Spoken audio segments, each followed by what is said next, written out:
Welcome, everyone. Thank you so much for coming in today for today's debate. And I just want to acknowledge that these are not normal times and that they're very unprecedented.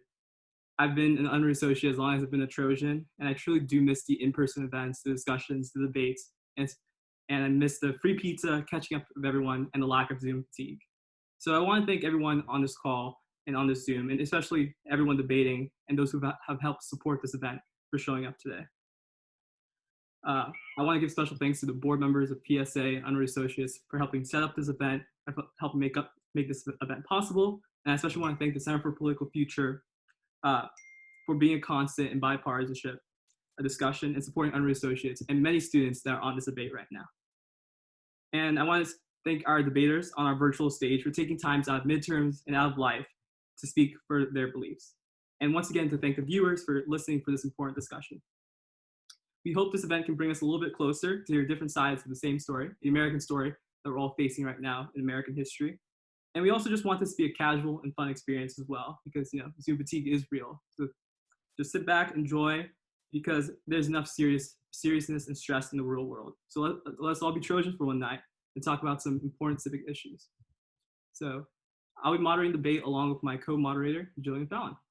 But before that, Novus Think Tank and their polarization committee is doing an activity on polarization, and Neil, who is the chair of the polarization committee, would like to speak about their poll. Hello, everybody. So as Tommy said, I'm glad to be here. My name is Neil, and I am one of the leads of the political polarization group in Novus Think Tank.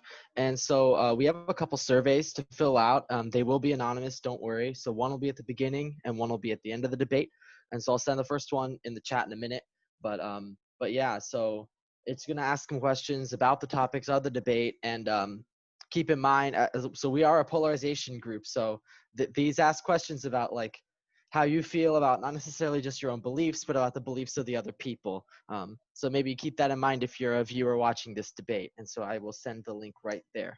So take some time, fill it out, feel free, and awesome. Hello again. My name is Jillian. I'm the executive director of PSA. I just want to say thank you to Tommy for all the hard work you've put into this debate. So let's get started. We have 5 debaters joining us tonight, 1 from College Republicans and 4 from Trojan Democrats. From College Republicans, we have Adam Jackman. Adam is a sophomore majoring in political science. Answering the first question for Trojan Democrats is Vice President Sydney Ross, majoring in political science. Following Sydney will be Sasha Hussain, the political director of Trojan Democrats. Sasha is a freshman on the pre-med track. Then we will have Sydney Brown, the programming director, a sophomore majoring in political science. And the final question will be answered by Trojan Democrats president Andrew Binder. Andrew is a junior majoring in philosophy, politics, and law. Awesome.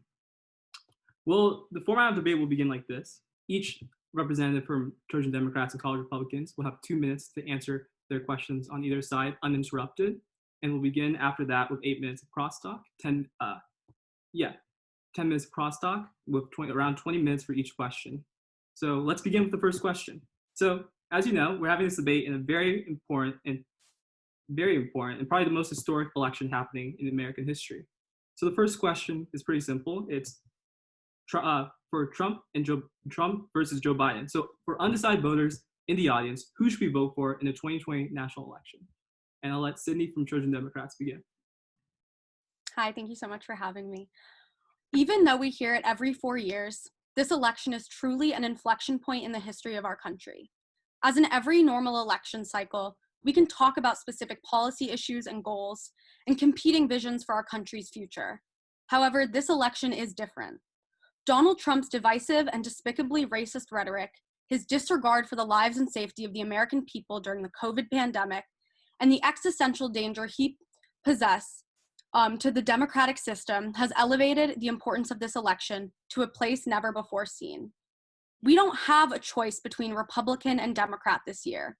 What we have is a choice between Democrat and demagogue, between the Republic and authoritarianism, between a candidate endorsed across a historically broad political spectrum and a candidate endorsed by both the Ku Klux Klan and the Taliban. Donald Trump's first term was disastrous enough. A second term would jeopardize the very fabric of our nation. Many people have said anyone but Trump, And they're not wrong. But luckily for us all, we have a much better option than just anyone. Joe Biden is the right candidate with the right experience to end this long national nightmare. He was a long-serving senator with a strong bipartisan record, who then served with distinction as vice president, seeing the inner workings of the presidency firsthand. And Joe has been broadly endorsed across the political spectrum by everyone from Bernie Sanders to John Kasich, proving that he is not the candidate of a specific political ideology, but rather represents a fundamentally different type of leadership. Trump has managed to bungle every major crisis sent his way, from denying the climate crisis, fomenting racial tensions by empowering racists, and boosting the fortunes of his Wall Street cronies on the backs of middle and working class labor. He has simply failed at everything. But nothing has shown us the necessity of new leadership better than the COVID crisis. With active guidance and strong leadership from the White House, the pandemic would have been dramatically less severe. Instead, Trump attacked science and doctors, pushed phony cures and junk medicine, and hosted his very own super spreader events. The result of this is that we now have over 215,000 dead Americans, many of whom could still be alive today. Nice for him, when he got himself infected, he received the best medical care money could buy. But that's not a luxury most of us have. Elections have consequences, in this case, for far too many, the ultimate consequence. The choice is clear, and now we must all decide what side of history we want to be on. One, where it is acceptable to have our president instruct white supremacists to stand back and... I appreciate your opening statement, but it's been 2 minutes. Okay, I thought we were given 3. It's fine. Adam from College Republicans. Thanks, Tommy, and I just want to thank everyone for being here today and for Unruh putting this on. I think the basic question that comes to mind when thinking about the choice we have in this historic election is popular sovereignty. And that concept is so near and dear to our foundation and our constitutional republic that we have here in the United States of America. And what that choice is between the people ruling themselves and the government ruling the people. And Melancton Smith, the representative from New York at the Constitutional Convention, he said that representatives should be versed in the hardships and trials of the people, that they should be responsive to their claims and their situations. And that is what Donald Trump has been. He has responded to the economy on that exact premise. He has responded to foreign crises on that premise. And he has responded to the coronavirus crisis on that premise. And let me explain. Donald Trump handled the coronavirus pandemic within every aspect of expert guidelines. Dr. Deborah Birx on March 30th said if this crisis were handled perfectly, 200,000 people would be dead. This crisis was unleashed onto American soil from a hostile foreign power which diluted and hid information purposely. Donald Trump did everything in his power. I'm from New York. He sent the comfort here. He opened up hospitals here. He sent massive amounts of PPE here. And that is what he's doing for every individual American. In terms of the economy, he's deregulating it, opening up for people to actually impact their lives and not being told to do whatever the government wants at every corner. It's about people exercising their autonomy, their freedom of choice, which is so integral to our republic and our democratic institutions of civil discourse and advancement we have in America. In terms of the racial relations that were attacked in my opposition's opening statement, Donald Trump has denounced white supremacy at every single turn. There's not one racial tension that he has stoked. And I would love to be opened to seeing what those are. In terms of advancing the opportunities for all Americans, he opened up opportunity zones in African-American communities across the country to advance the choices people have in terms of their own opportunity and make their own destiny. In terms of healthcare, the Operation Warp Speed in vaccine trial production, allowing the right to try for people to take that chance, something that Trump did do himself in his own care for coronavirus, allowing ordinary Americans to do that as well and take the chance on revolutionary drugs. Adam, thank you so much for your opening statement. And I just want to also publicly apologize. I told college Dems, college Republicans that it was going to be 3 minutes, but I cut them off at 2 minutes and 30 seconds. So from now on, every debate question will be 3 minutes long, and we'll give verbal announcements at 1 minute and 30 seconds. All right, awesome. So we'll go back to Sydney to have any rebuttals that she might have for Adam. In terms of the economy, we actually have less jobs than when he went into office, which is something that hasn't happened in any presidency. In addition to that, I don't know how you could say that he has, denounced white supremacy when we all watched on the debate stage him telling the Proud Boys to, stand back and stand by. That to me, and I think most Americans, empowered these white supremacists.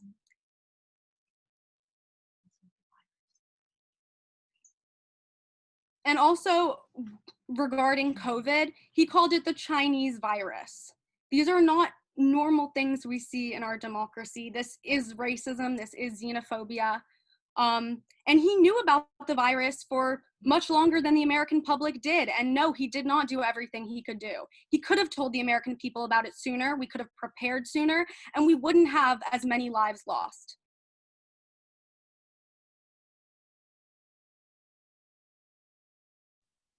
Is it my time to respond?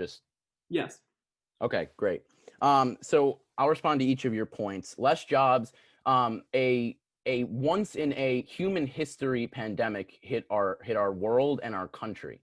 It would be unfathomable to blame the actions of one man in an Oval Office for the amount of economic degradation that has impacted the entire world. I don't see the correlation nor causation between Donald Trump's leadership and the job loss in the economy, and he brought us back from a stagnation, the longest economic recovery from a recession in 2008 that Joe Biden and Barack Obama presided over. And they weren't able to do what Donald Trump was able to do in terms of cutting regulations, in terms of opening up the economy to consumer confidence and those metrics.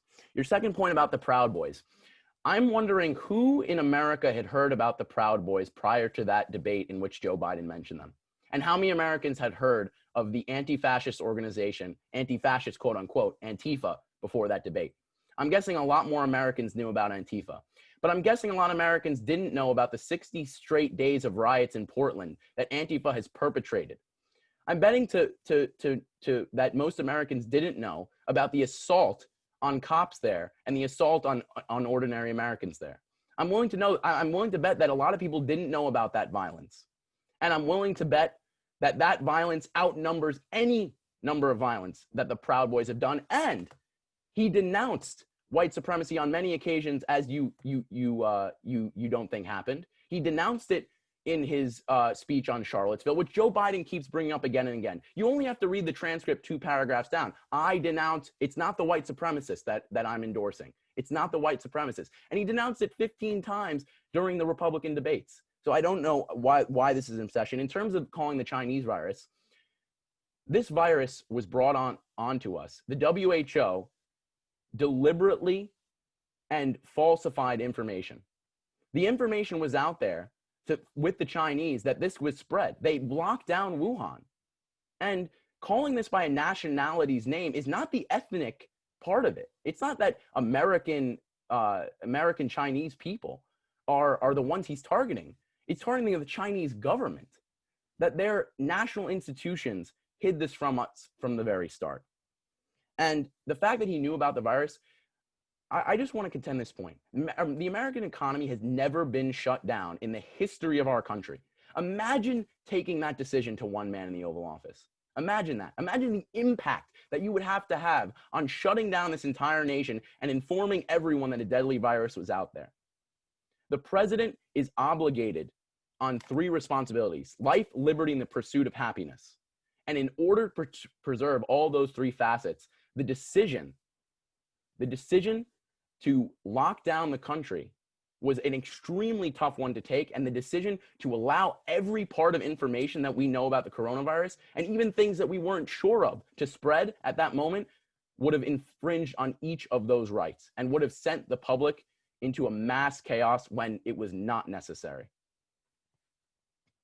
Thank you, Adam. Sydney, your rebuttal? Yeah. So first, I'd like to talk about the white supremacist comments. I think most educated people know who the Proud Boys are, and obviously who Antifa is. The Jewish Americans who saw the chanting in Charlottesville saying, "The Jews will not replace us," remember that. And he said they were very fine people on both sides. That, to me, is not denouncing white supremacy. That is not denouncing anti-Semitism in any way. As to the point of COVID, Trump took away the very pandemic force that Obama and Biden put into place because they knew that something like this could happen and they were prepared to tackle it. Now, obviously, as you can see, we're the country doing the worst. China actually handled it and they're doing better now. And in terms of calling it the China virus, it has nothing to do with the government. That phrasing alone is incredibly xenophobic, and I'm surprised a college-educated person can't see that. I want to point out the lecturing on in intellectual Americans and the college-educated comment that you just made. I think this is a problem that we're noticing, especially in the Republican and Democratic parties. We're seeing a lecturing down from government onto the decisions of all Americans. And the fact is that our system of government was based on the decisions of the people, that the government was only there to prevent infringements on our basic freedoms. And that is not what the plan of Joe Biden is on this, on dealing with this coronavirus. His plan is to institute a mask mandate, which is not only unconstitutional, but is immoral to our fabric of what we stand on as an American people. Why is that unconstitutional? Forcing people to wear a mask and make that decision for them as a government is akin to asking them to wear what clothes to wear. Asking them. That is why we have 215,000 deaths. That is not why we have 215,000 deaths. Why is why is that? Why is that? And I'll explain that. One reason is because the states. I really need it explained. I think I will. The Democratic and not the Democratic. Our Constitution delegates certain powers to the federal government and delegates certain powers to the states. And our leadership in terms of the coronavirus, in terms of lockdowns, in terms of PPE, in terms of what needed to be instituted on a local basis, was based on the decisions of the governors of each state. And Andrew Cuomo decided, with the Javits Center completely open, to send known patients, older patients of coronavirus, back to elderly care, which was an irresponsible decision, which amounted to half the deaths in the state of New York, which is leading the country in terms of deaths. So if you want to point fingers, I think that's the first finger you have to point. Well, on that note, why do you wear a seatbelt? Why do we do anything that's supposed to protect us from death? The truth is, these people are dying, and you're saying he did everything he can, but we don't have to wear a mask, which is literally what the health officials are telling us is going to save lives. There's a lot of things that health officials are telling us. Dr. Anthony Fauci told us in April that we shouldn't be wearing masks, that it was not necessary. And that was said. In April, he said that. Yes, he did. I remember back to that early pandemic. I don't know if you do, but when people were not advised to largely wear masks, when the scientists said this wasn't a human to human transmission. Now, on the point of masks, I endorse wearing masks as a social responsibility. I wear them in everywhere I go. But the thing is, I don't think people understand the actual scientific implications. When touching your face, when touching your mask to readjust it in a gym, in a restaurant, in something like that, it's not actually, once you touch that inside of the mask, the purpose of wearing the mask is gone. The purpose of interacting with people is gone. When you sit down in a restaurant, what does that differentiate when you're standing up at a restaurant? That's when I don't understand these variable social regulations. And really, at the end of the day, I think it's just used to regulate a population instead of actually to rely on the data that we're seeing. Well, actually, Dr. Anthony Fauci did not say that. He said that because there was a shortage of masks because Trump took away our pandemic response team that had all the PPE we needed. The pandemic response team was not reduced. That was there was no evidence for that. In terms of the point on wearing masks, he said only the people, and not in terms of we didn't have access, but in terms of only the people working with the coronavirus patients should wear them. In terms of public circumstances, it was not required. And in terms of circumstances of allowing individual choice and people allowing to see their families and making those decisions for themselves, if we cut down only the freedoms we have in times of crisis, in times of peace and stability, we will not have those freedoms anymore. There is precedent to take away our freedoms, and regulating the First Amendment on gatherings and freedom of assembly. Sir Thomas More said that if we cut down the entire forest of laws, that nothing will be standing but a barren landscape of lawlessness. And I think that's what we have to consider. We have to consider the future of our constitutional republic. So you support these super spreader events who made your own president sick? I do not support organizing super spreaders event as a social responsibility. But in terms of the government specifically disallowing events in a time of crisis, that is what leads to tyranny. We've seen it in every tyrannical government across the history of the world. We've seen in times of crisis, this should be allowed. In times of crisis, this should be allowed by the government. And this can spread to times of peace and stability, as I've said. So when you make exceptions for these, serious circumstances, you allow precedent to be set to take away those freedoms in times of peace. So based on your logic, we should have the choice not to wear seatbelts. That's just a question for you. No, I think we have to balance the life and safety. I asked the question, yes or no. I think we should have to wear seatbelts, and I'll give my reasoning. It protects the public health, and this is something that just and let's go to the point of response. When Joe Biden was asked whether lockdowns would be available, you said if they tell me it's a good idea, it's a good idea. Yeah, sure, we'll go back to lockdowns. And now the WHO is altering their statement on lockdowns and saying that they actually kill more people than they save. That actually cancer screenings went down 2/3 during the coronavirus pandemic. Tuberculosis screenings, all these screenings that could help people stay alive. That has nothing to do with the COVID pandemic and why people are dying. Yeah, it absolutely does.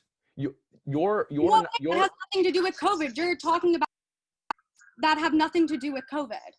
I am absolutely not. The president the nominee that you supports going back into lockdowns. And these lockdowns are proven to be more detrimental to public health.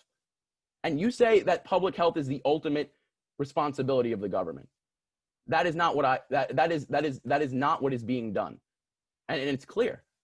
And the masks, if we wanted to institute public health, we would recommend masks, and we would say how to exactly use them in the best situation. This social posturing of mask wearing, look at me, I'm wearing a mask just because it's good in a restaurant when I'm standing up, but when I sit down and eat with my friends, then I could do it, which I'm sure a lot of you have done on this who are tuning in. It's hypocrisy. Okay, I think it's time for me to speak a little because you've kind of dominated this conversation.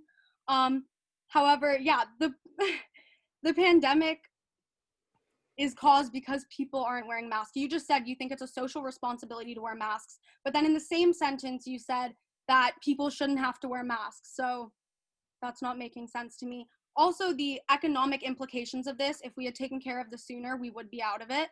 And since we haven't, we have unemployment like never seen before. The economy is doing horribly.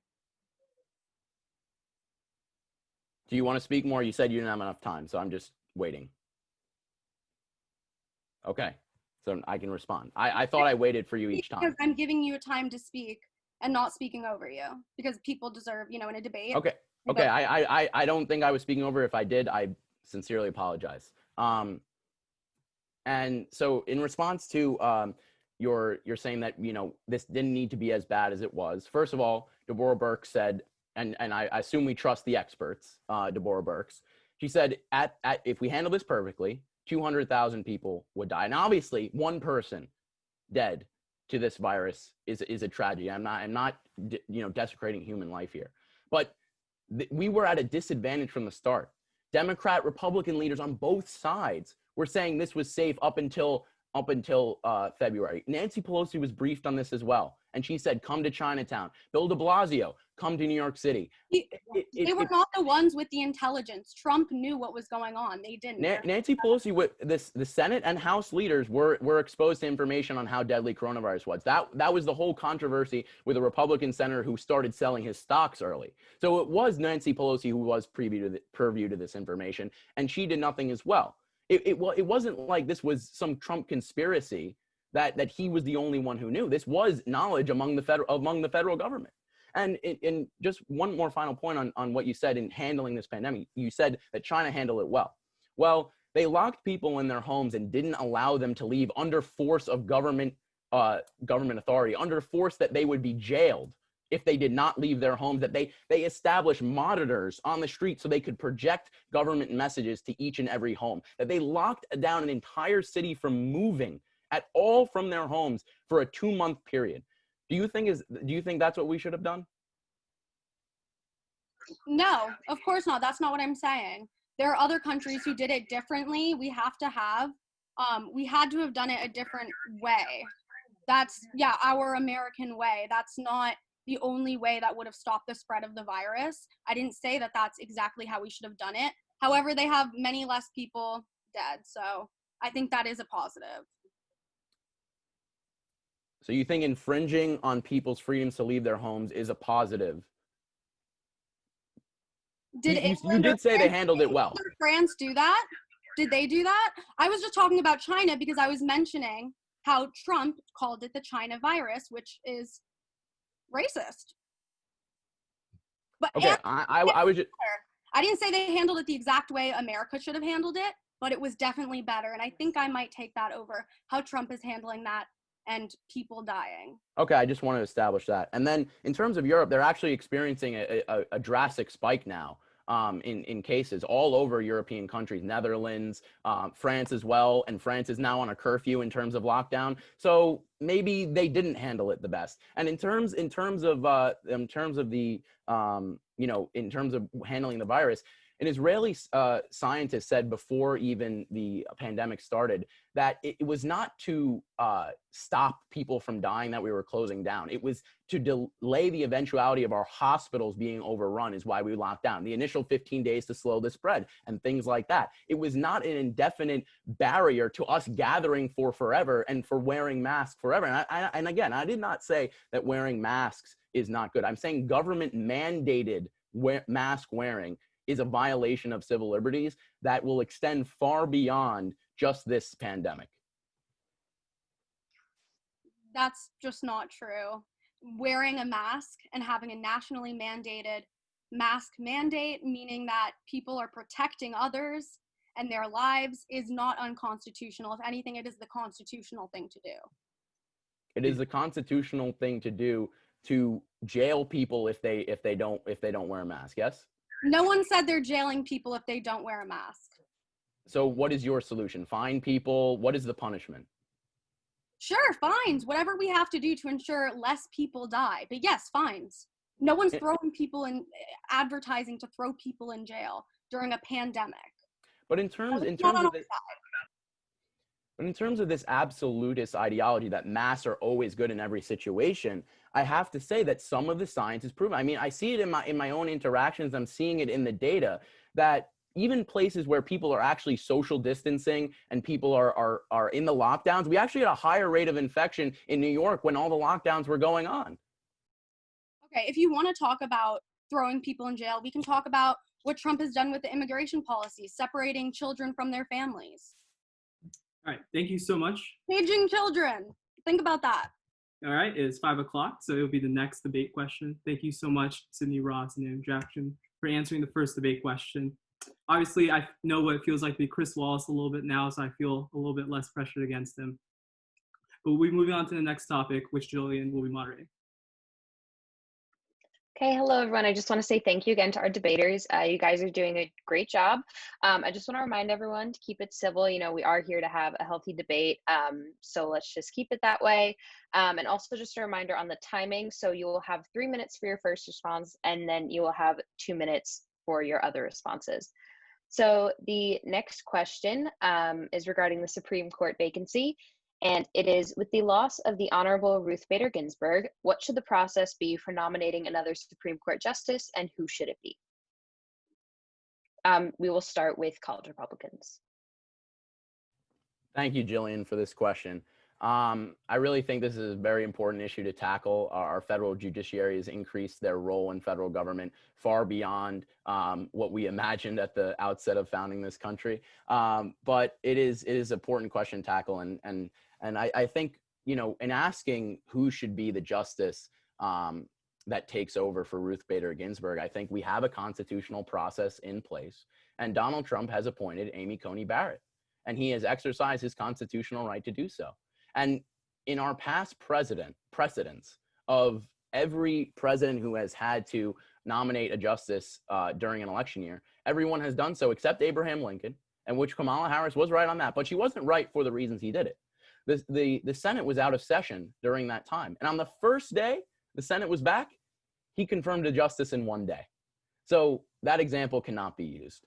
And in terms of the Senate allowing a hearing to take place and the hypocrisy that people have pointed out or alleged to have pointed out between the Republicans in 2016 and the Republicans now, I have to say the Republicans are in control of the Senate. And whether you like the process they were instituted by or not, whether you support the Senate being able to confirm a justice, whether you support that Wyoming has the same number of senators as California, that is the process we exist under.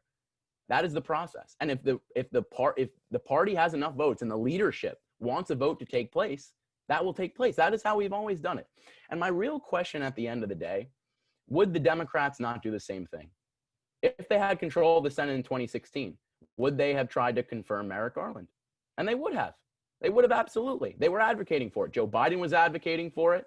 Barack Obama was advocating for it. And that's just a simple fact here. So I think we have a constitutional process in place. And again, it comes back to the same point. In a time of crisis, we cannot abandon our laws. We have precedent to uphold. We have constitutional principles and law to uphold. And the fact that Joe Biden is alleging that our process is that this process is unconstitutional is blasphemy. And the fact that the Senate Democrats are making this about healthcare, about abortion rights, about all those other things, just shows us the degradation of the American judiciary and how it's supposed to act. It's supposed to be an interpretation of the Constitution in terms of regulating federal law, and that is not what it's become. It's become making federal law. It's become instituting positive rights upon our citizenry. If we want to institute rights, we have a process to do that. You can go through the legislative process and make amendments and make changes to the actual Constitution that update it. We have a system of government to do that. And the Supreme Court is not the place to do that. So I think the confirmation of Amy Coney Barrett is just and rightful. And I think that Donald Trump has nominated an excellent candidate. Thank you, Adam. And now we'll be moving on to the Trojan. I first want to thank everyone who's organized this event and everyone watching at home. Ruth Bader Ginsburg, a self-made woman who fought for women's rights throughout her lifetime. Ginsburg was the first woman in her Columbia Law class and succeeded despite the immense discrimination she faced. During her lifetime, she opened doors for women through her rulings like the 1996 U.S. versus Virginia case, which made it unconstitutional for state-sponsored education institutions to exclude women on the account of their gender. After the loss of our great hero a couple of weeks ago, the country was faced with the decision on whether to have a replacement in this presidential term or the next term. With over 14 million Americans who have voted already, myself included, the people have the right to have a say on who the next Supreme Court justice is. According to the political poll, the majority of Americans want the candidate winner in the next election to choose the new justice. For this integral reason, whoever wins the 2020 presidency, whether it's Trump or Biden, should nominate a new justice for the highest court. In 2016, the passing of Justice Scalia gave the court a vacancy under the leadership of President Obama. Only an hour after Justice Scalia's death, Mitch McConnell came out and demanded that President Obama should not nominate a new justice, for the only reason being that it was an election year. Other Republicans, like Senator Ted Cruz, came out and said, quote unquote, "There's a long tradition that you don't do this in an election year," end quote. The election day was 9 months away from when both men said this. We are now only 19 days away from election day. The GOP has also refused to give Merrick Garland, the tentative replacement justice, a hearing because they refused to confirm a judge in that year. And on top of that, emphasized that if Clinton was elected, they would hold the court at 8 judges. The hypocrisy from the Republicans 4 years later confirms the cynical partisan manipulation that the GOP holds. These Republican senators invented a new standard in order to deny Obama a Supreme Court nomination. So why aren't Republicans abiding by it now? The nomination and confirmation process should be a careful and credible review because this is a life-term position. Right now, with Amy Barrett's rushed hearing in the Senate, a thorough and precise decision cannot be made. The Senate is busy enough and should be focusing on, in this session, on a continuing resolution to prevent a government shutdown and an urgently needed COVID relief package. We need a court that represents the people. With more Democrats than Republican citizens in America, we need to see that representation in our government. If Barrett gets confirmed in this term, then 6/9 of the judge will be nominated by a Republican president, which is an obvious overpowered court. This court will be deciding on issues like women's reproductive rights and the Affordable Health Care Act, in which the minority will be deciding on the issues for the majority. This is Thank you, something that Sasha. That's your time. Okay, Adam, you will have 2 minutes to respond. Thank you so much. You mentioned that people have already voted and that a majority of Americans, you keep saying this, that a majority of Americans support, health, this Obamacare, majority of Americans support reproductive rights, or a majority of Americans, are Democrat. We shouldn't see a majority of justices. That is not how our system of law works. And James Madison articulated this in Federalist 10. And he articulated that the dangers of a unfettered majority opinion on every single issue would impede on the rights of the minority at every point. That is why we have a federalist system. That is why we have separation of powers. And if we allow the majority to decide everything in our politics, that is not the system of government we operate under, and it is not a moral system we operate under. You also said the new standard you also said there was a new standard by Republicans to deny a nomination. Well, the Senate Democrats set a new standard where 60 justices, where 60 senators would not have to be the threshold to prevent a judicial nomination. So the Democrats have done this to themselves, creating a majority rule in the Senate based off the ruling of the justices, of the senators. If the Democrats had not instituted that rule, then the Democrats right now could prevent Justice Barrett from assuming the court. But they made the process easier to confirm their justices, and now it's coming back to bite them. So I think that's the new standard really we're dealing with. And yes, we need COVID relief, absolutely, and the Senate should be prioritizing that, of course. But we also have a very important judicial seat to fill. So I don't think that priority is one way or the other. I think that it's important for both things to take place. I think the United States Senate can do so. So I think that at the end of the day, it's the fact that we're mentioning the majority of Americans, or how we should be in a majoritarian system. That's not the system of government where we have. Thank you, Adam. And Sasha, you have 2 minutes to respond. Yeah, so right now we have an unfettered minority of people ruling and people in control in the government. And you mentioned that it's the decision in the earlier conversation you had with Sydney. You mentioned that it's the decision of the people, and that's why we want to wait before like the after election day to nominate a new Supreme Court justice. And you have to understand that like 14 million people are voting right now, and it's one of the responsibilities of a person to choose a president who will help fill in these vacancies. And I think the hypocrisy that happened 4 years ago with President Obama kind of demonstrates how when it helps Republicans, they will do whatever it takes to benefit them.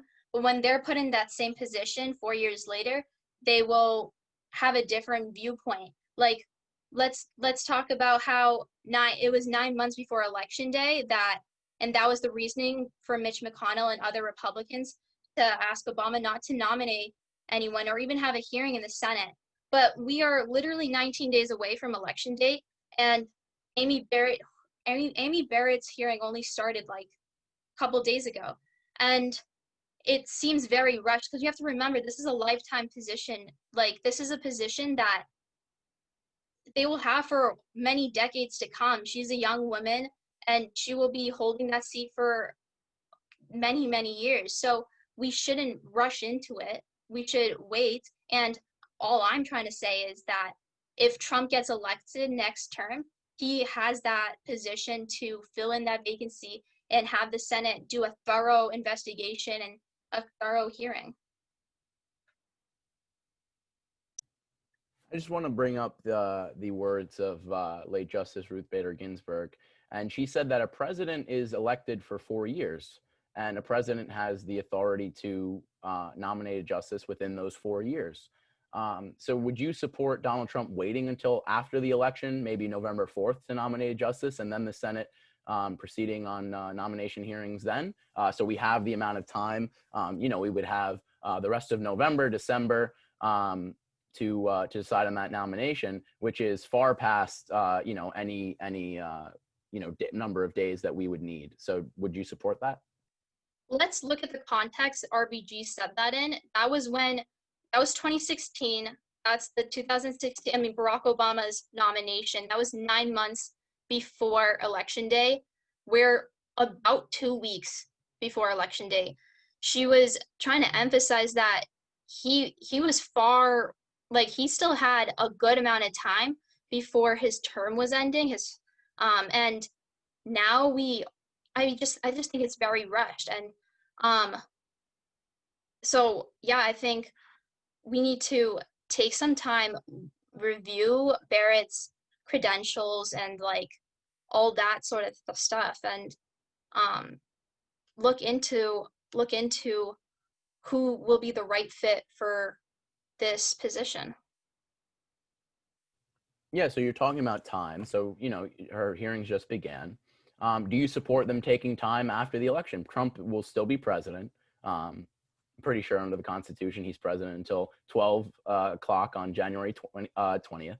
So if he's still president, do you think he should be able, we'll have ample time after the election prior to January 20th, which will be enough time for the Senate to determine whether this nominee is right for the court or not. So your main point is time.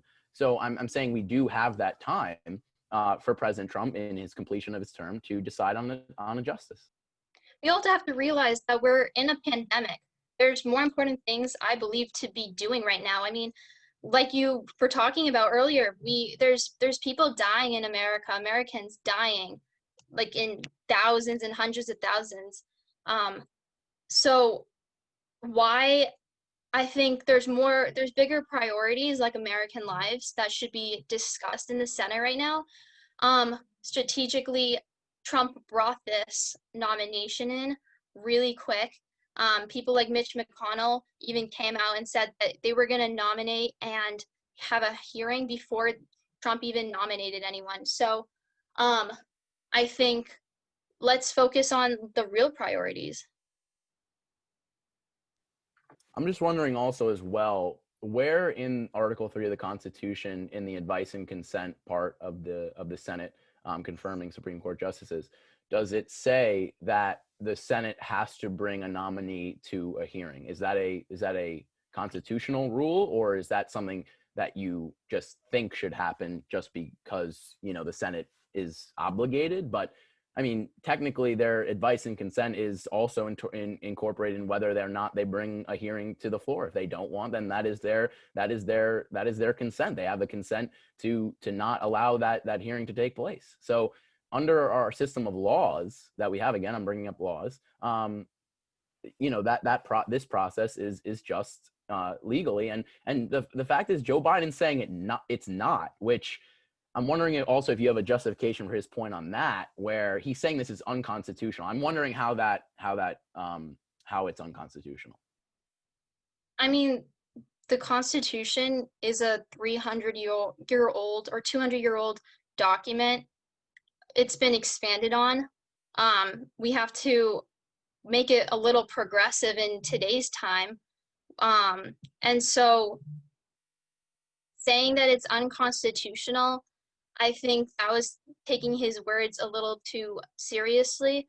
Like, let's look at Lindsey Graham, who said that back in 2016, he said, you can use my word against me if the next president doesn't, what did he say? He said if the next president wants to confirm somebody in its election year, they won't do it. And I think we should look at the hypocrisy of Republicans trying to interpret the Constitution in a different way. And by, I guess, like, following their mandates and the rules that they've created, let's continue and be consistent and not confirm until the next presidential term, like it was done in 2016. So I just want to point out this point of, you know, we have a lot of important issues that the federal judiciary side, and, you know, the Constitution is a 300-year-old document. I know that's what a lot of people say, but if we don't have a system of laws in this country under which to act, we really don't have anything. If we can, you know, determine the law based on just our feeling on that particular day, that is not a democracy. So if we want to change the Constitution, we want to change this 300-year-old document, if we want to insert whatever rights we want, we have a system to do that. I'm just not sure why we don't use that system. Why don't we have an amendment to, you know, provide health care for everyone? Why don't we have that amendment, and why don't we have that process? I mean, it's not that easy. I think you're pitting it out to be very easy. And yeah, so I mean, I'm not really sure what you're asking me. Right. The process isn't easy. That's what the founders intended. They intended for it to take 2/3 of the House and Senate. They intended it to take 3/4 of the state legislature. So it wasn't easy. They had checks and balances. And what balances means is the amount of time actually it would take to institute these new processes. And the balance they created there was to allow people to actually have an opinion on these topics, and not 9 unelected people have an opinion on healthcare or have an opinion on abortion rights or gay marriage. It was up to the people to be able to, you know, have those rights for themselves, and the legislators that they elect. Yeah, exactly. And that's why I'm saying there's 14 million people who have voted already. They want to have a voice in issues that are going to go to the Supreme Court, like Roe v. Wade and the ACA, which is the Affordable Care Act. So let the people have a voice. Let's wait one term. Let's wait and decide who's the best fit for this position. I think. Thank you guys for your answers. You did an amazing job, but we now are moving on to the next questions. I'm going to hand it off to Tommy. Thank you, Julian. Thank you, Adam and Sasha, for the second question. All right. So for the third question, we've had a little bit of conversation about opening United States, about COVID-19 already, but this question will be emphasizing the opening of the United States during this pandemic. So COVID-19 has placed the United States and most of the world under a type of quarantine and closure at some point during this pandemic. When and how should the United States open?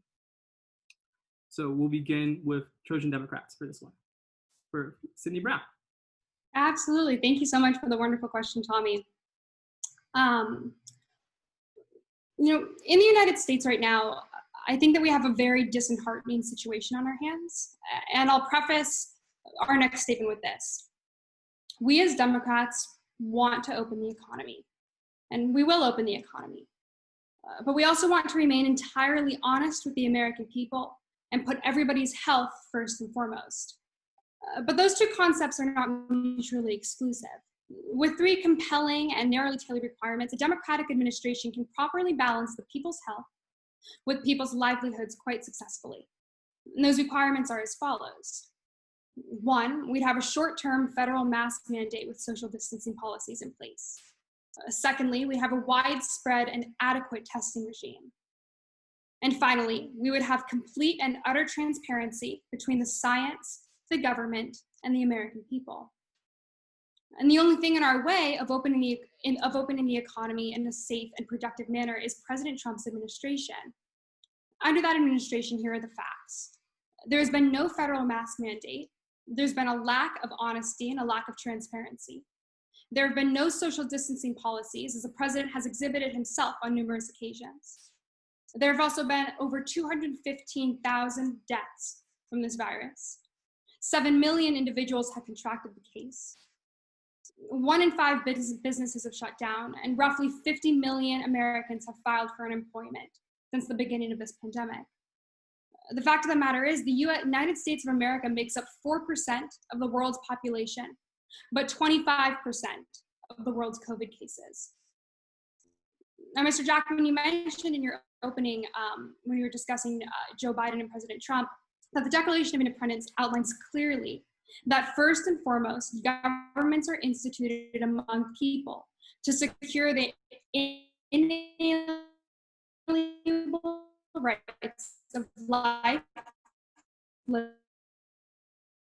duty to protect those lives. And now for months, the president and Senate Republicans have peddled falsehoods about the danger of the virus and the need to reopen the economy. And they've done so for their own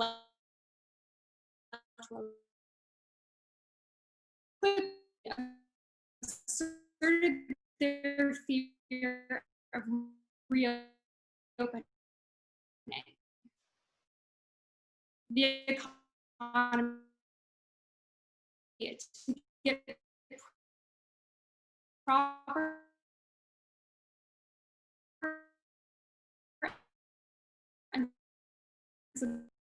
they pursue their livelihoods, and Sydney was right to point out the protection of the government does serve to protect life, liberty, and the pursuit of happiness.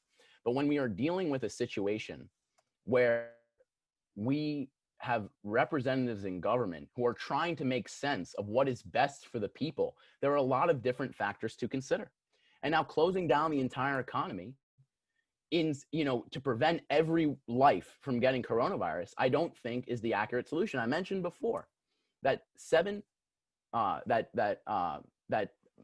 2/3 of cancer screenings were not done because people were afraid to go to the hospital in fears of coronavirus. Now, assessing the fear of coronavirus with the fear of getting cancer, how can we do that? How can we balance between someone wanting to go back to school to further their education, to further the amount of opportunity they have in their life, with someone getting coronavirus in a certain situation? How can we measure that as a government and as scientists as well? Because it doesn't seem that scientists are wholly conclusive on what to do or what not to do. It seems like, yes, social distancing is recommended in a lot of circumstances. Absolutely. But that doesn't include restricting the people who can meet freely, openly in a public park or with masks in a certain situation. So I'm just not sure what exact regulations we should be approving from scientists as the government to institute, because they're not sure either in terms of this pandemic. It's evolving. And it is scary. You're right.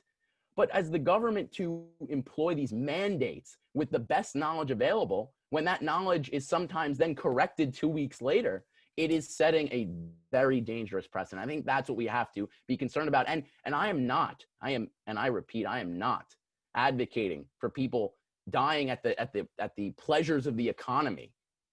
the economy is people's lives. The ability to put food on people's tables, the ability to provide medical care to people, that is all part of our economy. And that is all part of our way of life. And we have to balance that. And I know you mentioned that the Democratic administration will balance, but a mask mandate to me is not balancing. Educating people on masks, giving recommendations and guidelines, I think is what the Trump administration has done. And I don't think mandates setting this dangerous precedent is the way to go. Absolutely. Okay. I'll address a couple of your points. First and foremost, one of the things that I just wanted to note, that I felt compelled to note, was at the beginning of your statement, you said that COVID-19 is a disease that affects everybody equally. That is not true. This is a disease that has disproportionately killed Black and brown families all over the country. So just had to get that part out of the way. In terms of the economy, Democrats are not trying to institute lockdowns all across the nation. That's not what we're trying to do. What we're trying to do is find a way in which, as you stated, we can balance the two with mask mandates as well as opening up the economy. That's why we have tried for the past 5 months to pass a second stimulus bill. You mentioned that, you know, the economy is people's lives. I totally agree. I think that everybody can agree on that. People need money for food. People need money for healthcare. People need money to pay their bills. People need money to help protect their families. And that is one of the key reasons that 5 months ago, the House was able to pass a $3 trillion bill to help stimulate the economy in a way that has been proven to do so with, you know, economic stimulus checks and things of that nature. When that bill got to the Senate, it was totally prompt hold. And we waited 5 months and we got nothing. We went back last week, we got nothing. The Democrats are trying very hard to balance the two, but it's a little bit difficult when Senate Republicans are refusing to even have discussions on passing such a large yet necessary bill. Yeah, and just to respond to that point, I'm glad we do agree on, you know, the economy and you know, balancing things. I really enjoy that, and we agree there is a problem in that, and we need to find a solution. I think there is a difference in Republicans and Democrat solutions, and you know, it's based on what I said before, in not knowing all the eventualities of what this disease could bring. And by saying that the stimulus is the only or absolute choice we have, I think is a bit misleading, in that there are safe protocols that we can open up businesses. We do not need to, like, what is the event, you know, what is the eventual point we're going to reach where there's no risk of transmission to open up? I mean, we could be waiting in some experts' opinions 4 years for that. It's possibility. So where are we going to draw the line in terms of opening up? Where are we going to draw, you know, to no one dead or 5 dead? Like what are we to delegate what life matters in that situation? And in terms of opening back up, I think there are safe protocols, and I've seen in my state of New York, I've seen people opening up, you know, over the past 5 months. Baseball is being played in my neighborhood. People are going back to school. People are going back to work, and the cases have stayed down. So there is a way to do this. Yeah, no, I totally agree. You know, New York is interesting. I'm in San Francisco right now, and we are sort of having similar situations in terms of reopening. San Francisco is allowed to have 25% restaurant occupancy, stuff like that. One of the key things that I think has allowed these two states to move forward in that direction is that early on, you know, we implemented mask mandates. It was sort of a very overbroad arching sort of policy that people agreed upon. And it's evident when you look at states like down in South America, or excuse me, the southern states, and the Midwest, with their cases still going up and almost sort of curving into a second wave. It's easy to see the difference in the policies and the reasons why now, after our federal mask mandate, after our initial lockdown, places like California, places like New York, places like Washington, D.C. and Massachusetts are able to open up in a way that we are right now. Yeah, I disagree with that, because which are the 2 leading states in terms of COVID deaths? New York and California. So in terms of the way this virus hit, I mean, I was here for it. it was really bad. I mean, I know many people who lost friends and family members, and people, you know, really upset at Governor Cuomo for his leadership here in allowing that to take place. So the reason I think we're seeing that New York and California have, you know, gone down is not necessarily because of the mask mandates or any leadership in policy, but it's rather that we got hit so hard that everyone with coronavirus either was affected or, you know, had it and unfortunately, really unfortunately, perished.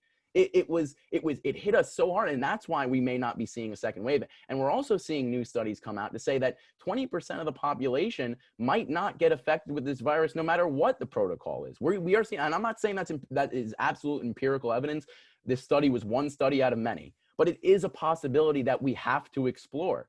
So it's not like, you know, our mask policies helped. It's that we had a really bad wave, and then now we're going down. And we saw in a lot of European countries, they didn't have quite as bad a wave, but now they're starting to go up. And now we see it in the Midwest, as you said, they didn't have that bad a peak, and now they're starting to go up. So really, we're delaying, you know, the damage that's coming. We're not preventing it entirely. Yeah, absolutely. Okay, so in terms of the possibility of 20% of individuals not being affected by COVID-19, there's also a study, multiple studies, I believe, that say it's possible that over 2 million people in the United States could die from COVID-19. So if we're going to play the what if game, I would also suggest that we play the what if game in terms of death, not in terms of life, because that's a little bit more fragile.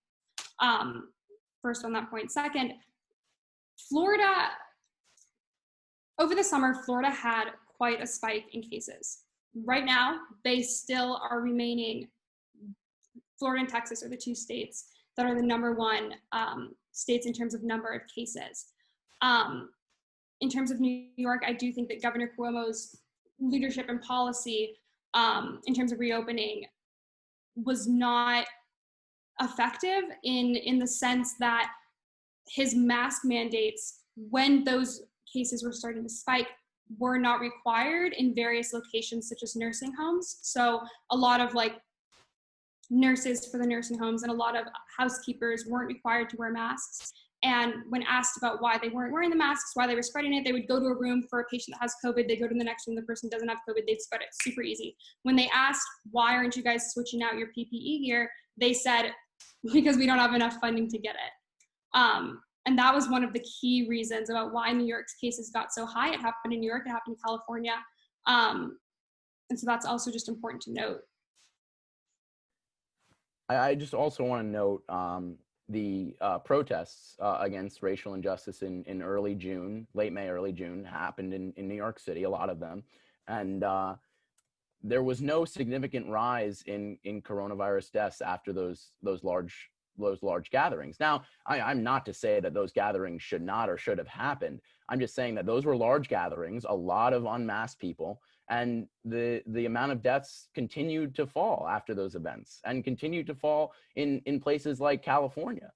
So I'm wondering, is it only like nursing homes which apply, or does it apply to every gathering that takes place? Well, I can tell you one of the things that the scientists have said 100% is that the risk of getting COVID-19 is incredibly decreased when you're in an outdoor, well-ventilated, area. You live in New York, I'm sure that you've seen the buildings there. All of the nursing homes are apartment buildings. They are very small. There's air vents, things can travel through the air. That's one of the key reasons. Outdoor events have proven to be pose a much less significant risk than indoor events when you're in a well-ventilated area. The protests for Black Lives Matter also happened in San Francisco. I went to 4. I never got sick. I've been tested for COVID about 5 times. I've never gotten sick. I've always worn a mask, and I've always been outside when I go to these big events. So I think that if you're gonna, make statements that outside it's okay, and we're going to listen to that science, and I would also suggest that we listen to the science in terms of mask mandates across the country. Yeah, I agree with the science, outdoors or indoors. I don't know if our governments agree with that sentiment, because in May, my grandfather unfortunately died, not of coronavirus, but he passed away, which was very unfortunate for me. And we had a limit on the amount of people who could visit his graveside in New York. Now, that seems appalling to me. That seems appalling that it was an outdoor thing. It would know people, and we've seen in the Orthodox Jewish community in Brooklyn. I'm a Jew myself, and we're seeing blatant discrimination against them for 10 people gathering for a funeral. So I'm not seeing the connection between outdoors and indoors. If we're, some outdoor gatherings are okay and some are not. Yeah, well, super respectfully, I'm not sure if it's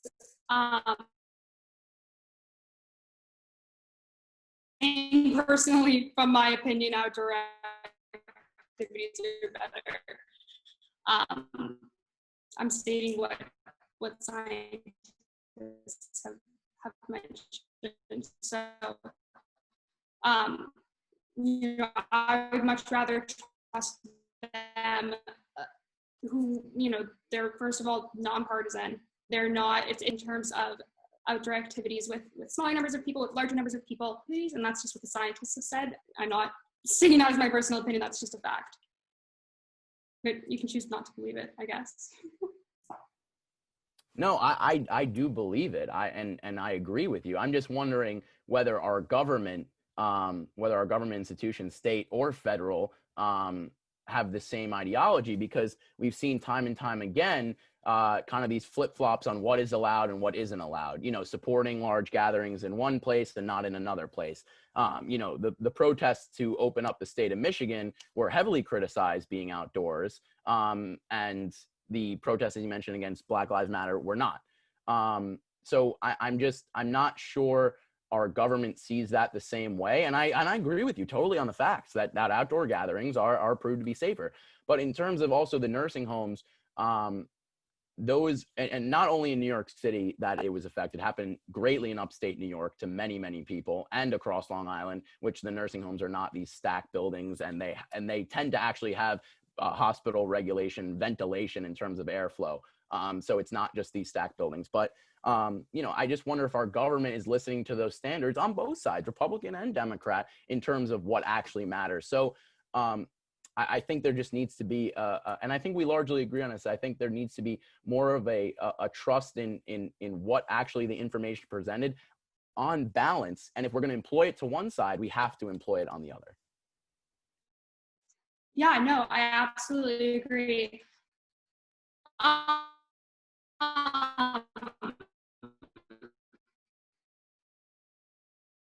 In terms of the nursing homes, properly ventilated air, it's important to note that if they are properly ventilated the same way that hospitals are, can you give her an extra minute because Yeah, absolutely. For a second, I want to make sure I didn't cut out. People aren't allowed to visit hospitals. You can't go visit somebody who has COVID right now because of a fear that you might get it. So if nursing homes in Long Island are yeah, oh, awesome, thanks. Thank you, Sydney. In terms of the nursing homes in Long Island, if they're properly ventilated the same way that a hospital is, then they should have the same regulations that hospitals do if they're going to be infected with COVID and multiple people having COVID, and they should be cleaned the same way that hospitals do. If that's the argument that's being posed. In terms of protesting Black Lives Matter versus protesting wearing masks, I'm happy to get into the semantics with you about the importance of the two and sort of talk about the individuals at the protests. Everyone I saw at the protests doesn't apply across the board, but if you look at the numbers of people who wore masks to Black Lives Matter protests, and you look at the number of people who wore masks to the protests against wearing masks, I think it's going to be a very stark contrast. Thank you so much, Sydney. Thank you so That's much, all. Adam, for your wonderful discussion on the third question about reopening the United States. I will let Jillian take over the last question. Thank you again to all of our debaters. You guys are really doing an amazing job. So this last question will be on climate change, but we'll be splitting it up into kind of two questions. Just a reminder that you have 3 minutes for your initial response and 2 minutes for rebuttal. So the first question is that California, Oregon, and Washington have suffered severe wildfires. What has been the cause of these fires, and what should the response be? And we will start with College Republican. Thank you again, Jillian. And I think this is an equally important issue as to the previous one we discussed, and it's just part of our onslaught of 2020 of things that have really impacted the United States in a negative way. In terms of these wildfires that we've seen across the West and the Pacific Northwest, we look at the causes. We look at the police reports that were filed of arson that was committed, and we have to look at those causes. And I'm not saying that's the cause of why they might have spread, but that is the initial cause. And it's almost laughable, but a gender reveal was a cause of one of the fires as determined. So I have to mention that it seems trivial, but these are the causes that were identified by the forest management in California in terms of these fires. In terms of the spread of the fires, I just want to see the connection between the policy that Democrats have and the actual cause of the fires, because our temperature is rising, and that is true, and it is in part due to human cause, and that is true as well. But in terms of addressing how these fires spread because of large temperature, we have to look at the facts of the case, and we have to look at the forest management in California. I know people will react to that negatively. I know people don't like, blaming the state parks or blaming the national parks in terms of their management of their federal and state lands. But we have to look at the environmental regulations that we impose, and we have to look on balance in terms of what is going to benefit us and what is quite unnecessary. And I think a complete takeover of our way of life to institute new reforms is not the way we've progressed as a society for as long as humans have been alive. Not to abolish everything that we do and not change it on a dime, but have progressive change in a measured manner that allows us to make progress at the state and at the federal level. And what we're seeing in terms of climate change is a problem that we'll have to deal with. And I think a lot of people on the right may say, human caused climate change is not a thing. I'm here to admit that humans are in part cause to climate change, but we have to look at, how much we can do, how much as the United States we can do, and how that affects the entire world. And I don't think these blanket proposals of a lot, which are coming a lot from the other side of the aisle, how much those are actually going to protect us, and that how much actually are damage they could cause, and including things like the Green New Deal, including things like banning fossil fuels outright, and we'll discuss that in the next question. I think we have to have a more measured and thought out response than the one my opposition is proposing. Okay, thank you, Adam. And now Andrew from Trojan Democrats. In the year 1961, when my grandmother came to this country to attend university in California, just over 3 million acres total of forest burned nationally. In 2020, which is not yet concluded, between just California, Oregon, and Washington alone, over 5.7 million acres of forest have burned down, nearly double. But these are not isolated ecological disasters. There is an all too real human cost. Thousands of Americans are dead, hundreds of thousands forced to flee their homes, and millions left to suffer from toxic smoke. It's self-evident that this is a problem and that it's getting worse, with two primary causes. The first cause, human-induced climate change. A consensus statement by 18 American scientific societies published by NASA states, quote, observations throughout the world make it clear that climate change is occurring, and rigorous scientific research demonstrates that the greenhouse gases emitted by human activities are the primary driver. Dr. Jones of the University of East Anglia explains in 2020 the forest fires specifically. He says that climate change was behind an increase in the frequency and the severity of fire weather, defined as periods of time with a higher risk of fire due to a combination of high temperatures, low humidity, low rainfall, and high winds. He says that the global trend of an 8 to 10-fold increase in forest fires in the past 4 decades is driven primarily by climate change. However, in California specifically, there is a second cause for the fires, and this is forest mismanagement, like Adam said.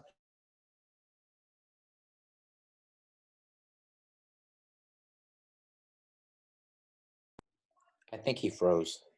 Yeah, Andrew, I'm sorry, you're cutting out. But let's put into context, 57 Excuse me? Back? Sorry. Andrew, you have to go back like 30 seconds. Back? Yeah, I paused the clock. Yes, please. Gotcha. All right. Observations throughout the world make it clear that climate change is occurring, and rigorous scientific research demonstrates that the greenhouse gases emitted by human activities are the primary driver. In terms of climate change, Dr. Jones of the University of East Anglia explains it is behind an increase in the frequency and severity of fire weather. He says that the global trend of an 8 to 10-fold increase in forest fires in the past 4 decades is driven by climate change. But in California, let's look at the forest mismanagement. About 57% of the forests in California are federal, only 3% are state. Moreover, the controlled burns needed to actually manage the forest are increasingly uncontrollable because of climate change. To address forest fires, we need to address climate change. Joe Biden's plan to do that is to ensure we reach net zero emissions before 2050, invest significantly in clean technologies, and rejoin the Paris Agreement. Donald Trump has no plan. He's called climate change a hoax. Consider this difference as the National Oceanic and Atmospheric Administration says we are more likely than not on track for the hottest year in recorded human history, and as the United States is scheduled to officially withdraw from the Paris Climate Agreement on November 4th, 2020. If we continue to deny the science, if we refuse to acknowledge the reality that we are seeing and breathing, then there is no hope. There are only more deaths. But there is a better path forward, one in which we recognize the grave threat that climate change poses and enact bold proposals to address it, such as divesting from fossil fuels, to reclaim American exceptionalism by rising to meet this greatest challenge, or to remain exceptionally complicit. This is the choice that lays before us, our very lives in the balance. Okay, Yeah, thank you, I think- Andrew. And now you have 2 minutes to respond. Thank you, Jillian. I think what you said, first and foremost, it's self-evident that this is a problem. I think we agree on that. I think, pointing out our agreements is good. So I just want to say that we do agree on that, and that humans are primary, cause of it. I think humans are, yes, I think humans are primary cause of it. But we have to assess our solutions to the situation. And what you mentioned is the Paris Climate Accord. What you mentioned is divesting from fossil fuels. And what you mentioned is, reducing carbon in our atmosphere. So the last one, carbon in our atmosphere, since 2000, we have reduced the amount of carbon that we produce under Barack Obama, under Donald Trump, and under George Bush. So our executives have generally been pretty good about delivering on reducing carbon emissions, and it has gone down during the Trump presidency, and it has gone down during the Obama presidency. And it is largely up to the American companies to regulate that. And we have done it. We have reduced greenhouse gases. So if that's the primary objective, when your grandmother moved here, the forest burned more, but we're seeing a decline in carbon emissions, which you said is the leading cause. So I'm not exactly seeing the causation in terms of those two variables. And I'm not seeing causation in the second thing you brought up, which is the Paris Climate Accord. I'm not seeing our involvement in a climate accord of which we are bearing the brunt of the responsibility as indicative of change. I think we need to hold other people accountable, especially countries that were not in the Paris Climate Accord, and that violate their principles, which are India and China, which have increasingly rising emissions and rising carbon emissions that affect the whole world, including California. Our emissions don't just affect the United States, they affect the whole world. And I think we need to really hold the world accountable. And the Paris Climate Accord was clearly not doing that for those countries and for a lot of leading carbon emission producers. So, and I think the hottest year on record, I think, and I agree with the facts. I agree that human-caused climate change is a problem. I just think there are better solutions than what you're bringing up. Thank you, Adam. It's Andrew's turn. Where do I even begin? So when my grandmother came here in 1961, the forest burned less. That was my whole point. Now they're double in this year of 2020. You want to talk about causation? It's caused not just by carbon, but greenhouse gases, which you're ignoring. So we have to reduce methane as well. The reason we've reduced fossil fuel emissions recently is because President Trump mishandled the coronavirus crisis and crashed the economy, hence the decrease in the emissions recently. The Paris Climate Agreement, you got that wrong. Every single country in the world, with exception of the United States, is signed on to that agreement. Maybe Syria and Nicaragua are our colleagues on that, but China and India are both in the climate agreement. So you're wrong about that. The entire global community came together to do this. Donald Trump pulled us out. He renounced our global leadership. That's not American exceptionalism. That's exceptionally ignorant. But let's go on. So you talk about the plan. The fact is that Donald Trump doesn't have a plan. He barely even acknowledges climate change as a fact. If the USC GOP supports President Donald Trump for president, It is supporting a presidential administration that will do nothing to reduce emissions except for maybe further crash the economy. What is the Republican policy? What is the Republican plan for this? If you want to talk about bipartisan cooperation, it is a fact that around 20 Republicans are signed on to a modest carbon dividend plan.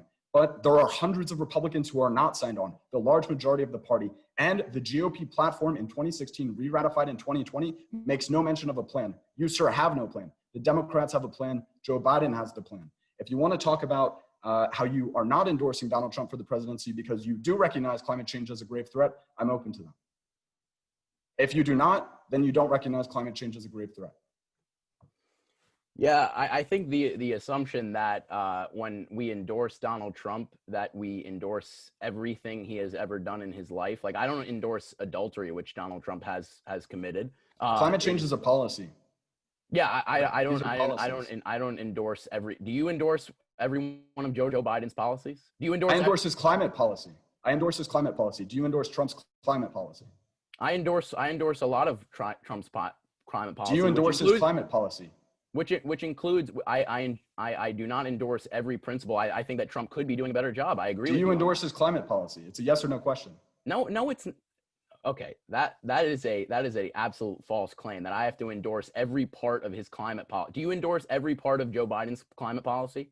Do you endorse? Yeah, I do. Do you endorse the taking down? Okay, Adam, let's backtrack. What is Trump's climate policy? I'll give you a few seconds on this. Yeah, Trump's climate policy has been included in passing the Great American Outdoors Act, which is including federal responsibility to regulations in terms of those federal parks that you've mentioned. What does that do to lower greenhouse gas emissions?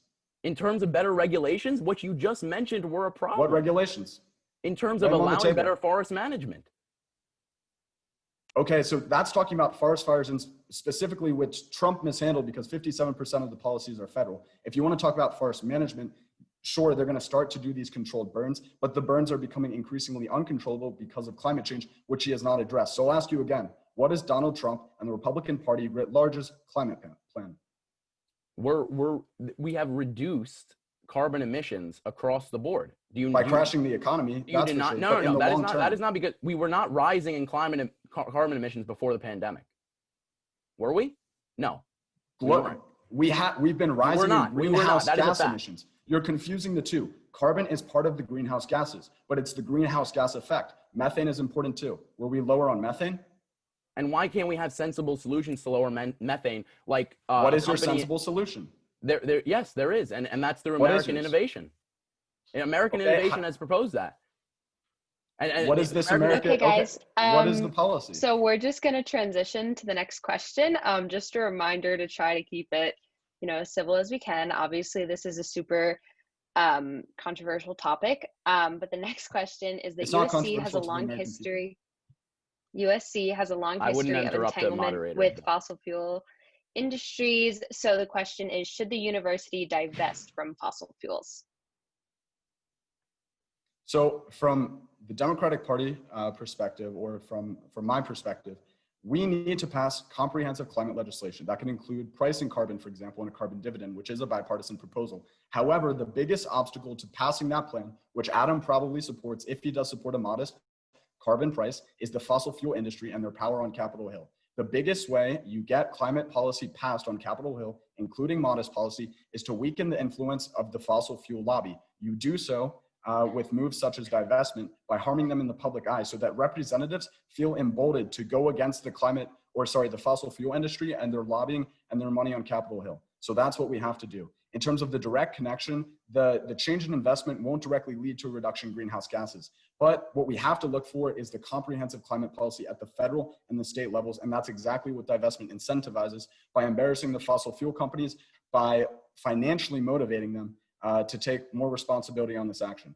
Republicans like to talk about crony capitalism. I think it's crony capitalism when we're giving billions of dollars in subsidies to the fossil fuel industry, when we are capitulating to their will on Capitol Hill, when it goes against the large majority of the American people, and I'm not seeing a Republican policy to deal with that. But using the rest of my time, I still haven't heard the Republican climate policy writ large. I haven't heard Donald Trump's climate policy. I haven't really heard direct attacks on Joe Biden's climate policy. I was asked if I support it. I support it. Adam wants to talk about the Paris Climate Accord. If you don't like it, what is your alternative? What is the alternative? Because we have to have international cooperation. And that's what the Paris Agreement did by bringing in all of the major countries, including China, India, and the United States before Donald Trump's presidency. I'll respond to some of those points. I don't have a scripted answer for every question like the Trojan Democrats do. I come into this debate willing to discuss the issues on that premise.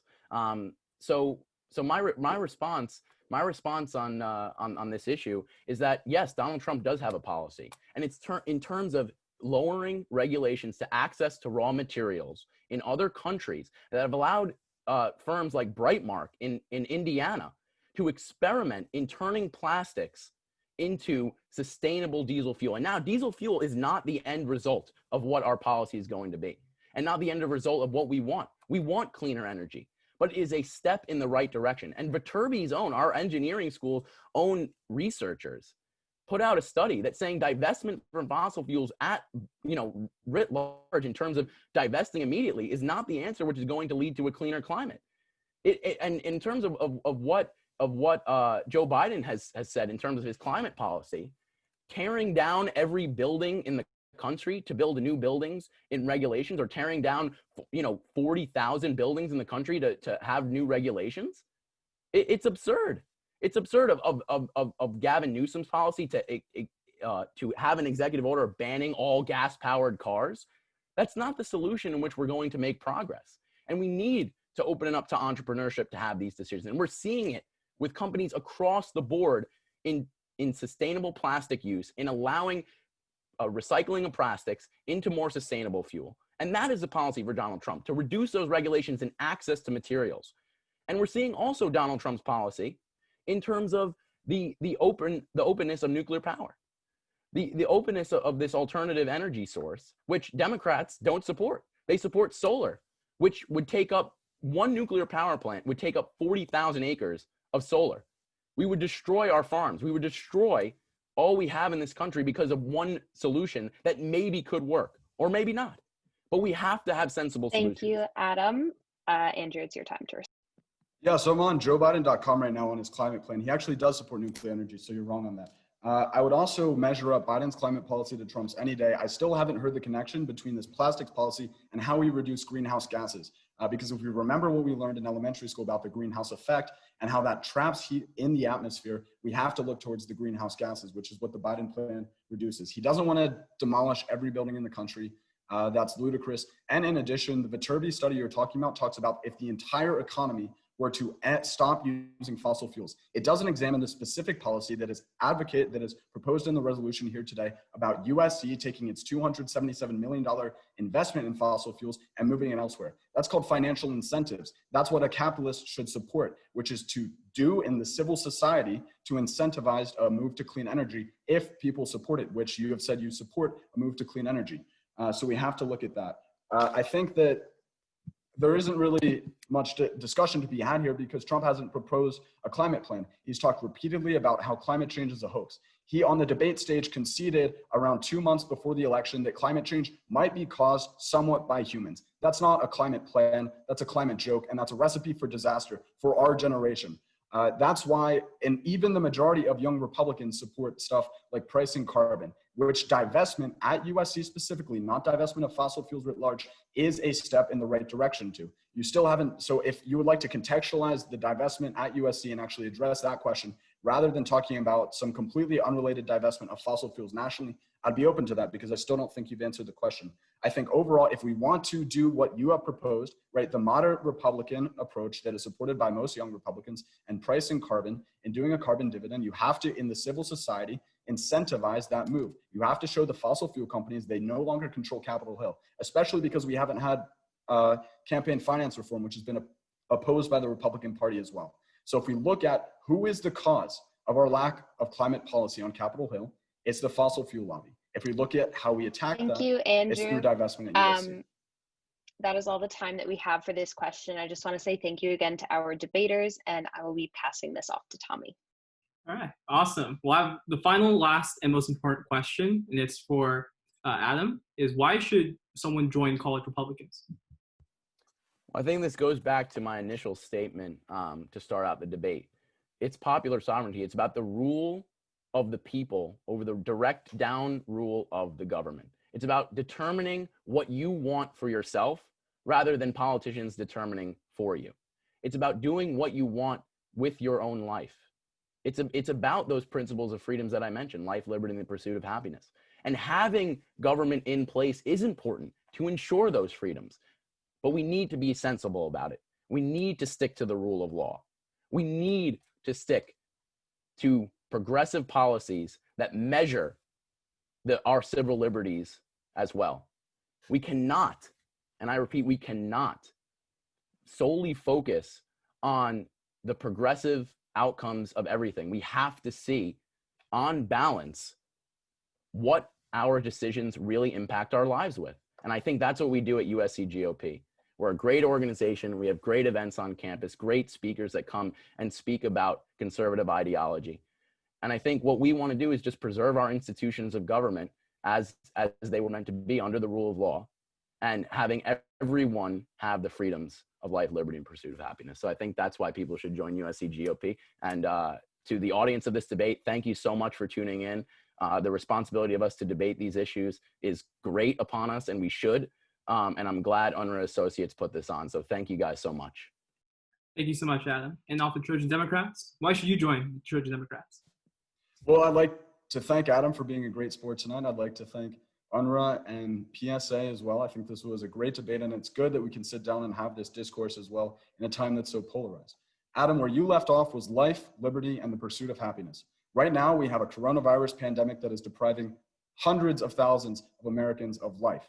We have liberty that will be increasingly constricted by climate change, which the GOP has no plan for. And the pursuit of happiness will be guaranteed when the Democrats get into office, restore a living wage in America, and get this economy back on track. Because right now, millions of people are out of work, more are underemployed, and the Republican Party's response to that is to try to repeal the Affordable Care Act and take away health care from many more Americans. What the Trojan Democrats stand for, quite simply, are those American ideals and actually reaching them, not just saying them as platitudes. Life, liberty, and the pursuit of happiness. So if you actually support trying to achieve the American ideals, you can join at trojandemocrats.org. We're a great club. You'll have a lot of fun, and you'll learn a little bit about our political process, as I hope you did here tonight. Thank you once again to the audience, and take care, everyone. Stay safe. Thank you so much, Andrew. And thank you, everyone that is watching the debate right now, for an amazing debate. Neil is going to send off the last of the polls in the chat. So let it off to Neil real quick. Yep, I got an exit poll here for you guys, a little bit about how the debate influenced you and how you think about both your side and the other person's side. And I do want to thank Unruh and everybody for putting this on. It was a wonderful debate, and I was privileged to listen to it, but I've just sent it right there. And I also made some word clouds of the responses to the first debate. And I'm going to try to drop them in here. I don't know how to do that, but I think I can do it this way. So, and you guys can check those out just for the fun. Little word clouds of the responses to the last two questions from the first poll. So yeah, but very privileged to be part of this. Thank you, Neil. And once again, thank you to Adam, Sydney, Sasha, Sydney Brown, and Andrew for the amazing debate. These guys took up a lot of time and energy to be debaters, and hopefully, with the election coming up, make sure to vote. But hopefully we'll see all these guys on the ballot someday in the future, because they're amazing people. So one last round of applause, and thank you so much, guys, for attending the PSA and Unruh debate with Trojan Democrats and College Republicans. Thank you guys for all speaking.